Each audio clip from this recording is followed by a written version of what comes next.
Bismillahirrohmanirrohim. Assalamualaikum warahmatullahi wabarakatuh. Selamat pagi adik-adikku sekalian. Insya Allah adik-adik dalam keadaan sehat walafiat dan selalu dalam lindungan Allah Subhanahu wa Ta'ala. Baiklah, pada pertemuan hari ini, yaitu pertemuan yang kelima untuk mata pelajaran pendidikan agama Islam dan budi pekerti. Jangan lupa adik-adik untuk mengisi daftar hadir di kolom komentar ya. Baiklah, pertemuan hari ini kita buka dengan melafazkan basmalah. Bismillahirrahmanirrahim. Untuk materi hari ini yaitu tentang hukum Islam tentang penyembelihan hewan. Adapun tujuan pembelajaran yang akan kita capai, yang pertama adalah peserta didik mampu memahami ketentuan penyembelihan hewan. Yang kedua, peserta didik mampu menjelaskan tata cara penyembelihan hewan. Bagian A, ketentuan penyembelihan hewan. 1. Ketentuan orang yang menyembelih. Ketentuan yang harus dipenuhi seorang penyembelih adalah sebagai berikut. Yang pertama, penyembelih beragama Islam. Jadi ini kita berbicara tentang hukum Islam ya. Yang pertama adalah penyembelih beragama Islam. Kemudian yang kedua, penyembelih dengan sengaja. Menyembelih dengan sengaja. Jadi seorang penyembelih harus dalam keadaan sadar dan sengaja menyembelih ya. Harus dalam keadaan sadar. Kemudian yang ketiga, penyembelih balik dan berakal. Jadi tidak sah apabila sembelihan orang yang belum balik dan orang yang akalnya tidak waras, misalnya orang gila. Orang gila yang menyembelih hewan, maka hewan yang disembelih itu jadi tidak sah. Kemudian yang keempat adalah penyembelih membaca basmalah.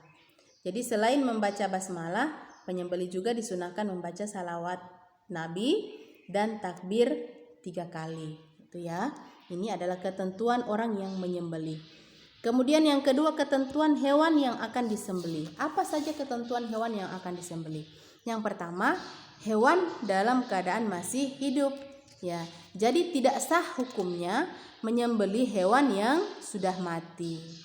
Adapun hewan yang sakit, tercekik, terpukul, terjatuh, ditanduk oleh binatang lain atau yang diserang oleh binatang buas, apabila kita mendapatkannya hampir mati, berarti dia masih hidup ya, hampir mati, lalu kita sempat menyembelihnya sebelum mati, maka hewan itu boleh dimakan ya. Yang penting dia masih hidup atau hampir mati, jadi masih boleh. Kemudian yang kedua, hewan tersebut termasuk hewan yang halal. Jadi hewan yang haram dikonsumsi seperti katak ya, babi, anjing dan sebagainya itu tidak sah untuk disembelih.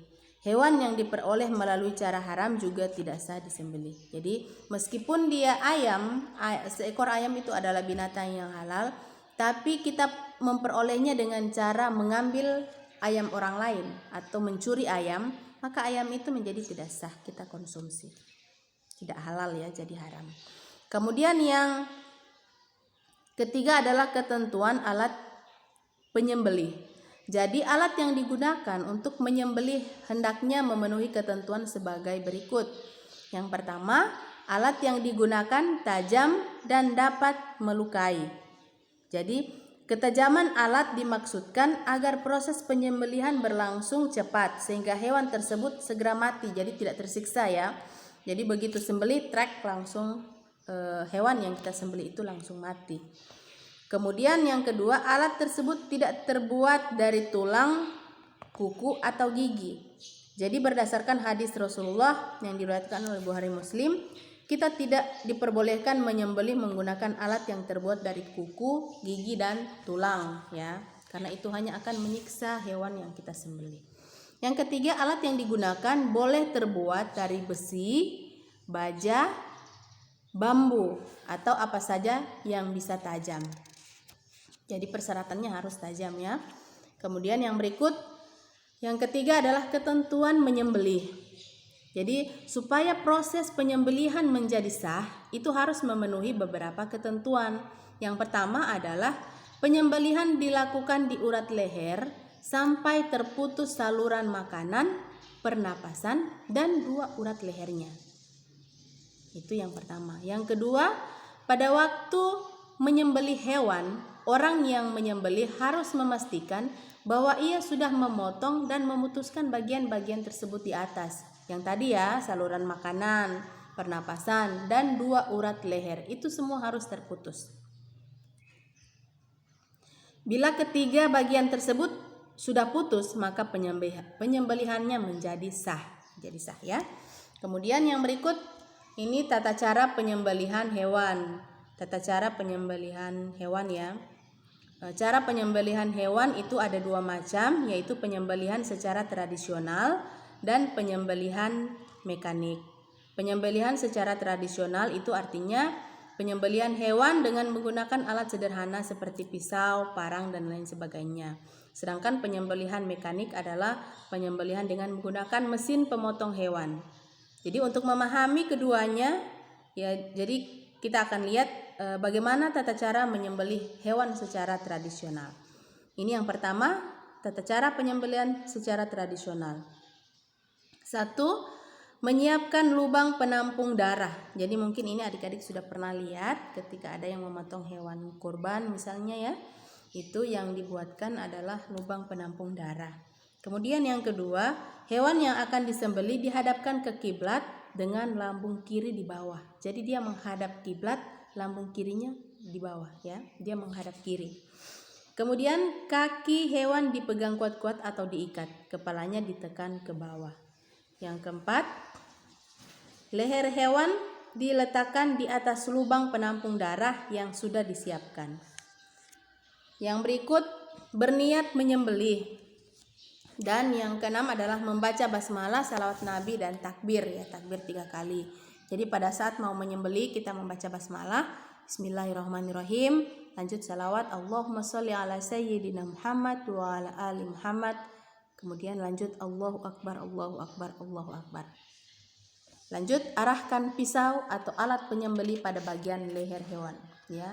Jadi tidak bisa di bagian kepala, di bagian kaki dia tidak akan mati, tapi pada bagian leher hewan ya. Sembelihlah sampai terputus tenggorokan, saluran makanan, dan urat leher. Nah, dalam proses penyembelihan ada 2 hal yang disunahkan. Yang pertama, mengasah alat penyembelih setajam mungkin ya, untuk mengurangi rasa sakit pada hewan. Jadi alat yang kita gunakan, pisau misalnya, harus kita asah setajam mungkin. Jadi kalau pisau yang kita gunakan itu tidak tajam atau tumpul, maka hewan akan merasakan kesakitan ya. Jadi untuk mengurangi rasa sakit, jadi alat yang kita gunakan harus memang benar-benar tajam, sehingga begitu kita letakkan alat pemotong ini, pisau atau parang, itu langsung terpotong ya. Kemudian yang kedua, menghadapkan hewan sembelihan ke arah kiblat, membaca basmalah, dan menyembelih di pangkal leher ya. Jadi pangkal leher yang digunakan untuk menyembelih. Kemudian yang berikut adalah tata cara penyembelihan secara mekanik. Jadi penyembelihan mekanik dilakukan agar penyembelihan bisa lebih cepat ya. Biasanya ini yang dilakukan oleh perusahaan-perusahaan pemotongan ya, pemotongan ayam ataupun sapi, itu dilakukan secara mekanik untuk mempercepat proses penyembelihan. Jadi penyembelihan seperti ini biasanya dilakukan di tempat khusus penyembelihan hewan. Adapun tata cara penyembelihan secara mekanik, yang pertama adalah pastikan bahwa mesin pemotong hewan sudah menyala. Jadi jangan mesin pemotong belum menyala, belum hidup, kemudian hewan sudah kita masukkan. Yang kedua, siapkan hewan yang akan disembelih. Yang ketiga, penyembelih berniat untuk menyembelih. Jadi meskipun dia menggunakan mesin, seorang penyembelih harus tetap berniat ya untuk menyembelih. Yang ketiga, membaca basmalah, salawat Nabi, dan takbir 3 kali. Jadi tetap membaca basmalah, salawat, dan takbir 3 kali. Yang berikut, masukkan hewan ke dalam mesin pemotong. Jadi mengkonsumsi hewan yang disembelih secara mekanik itu hukum dagingnya, hasil sembelihan secara mekanik adalah halal apabila memenuhi syarat-syarat ketentuan. Jadi kalau yang dipotong dengan secara mekanik tadi dengan mesin tanpa melalui syarat-syarat tadi, maka dagingnya itu tidak halal ya, karena tidak memenuhi syarat. Tapi kalau kita lakukan dengan syarat-syarat yang saya sampaikan tadi, maka dagingnya menjadi halal. Jadi ini adik-adik untuk materi kita hari ini. Insya Allah ini bermanfaat untuk kita semua. Jadi jangan lupa lagi ya mengisi daftar hadir di kolom komentar. Baik adik-adik, pertemuan hari ini kita akhiri. Kita tutup dengan mengucapkan hamdalah. Alhamdulillahirrabbilalamin. Assalamualaikum warahmatullahi wabarakatuh.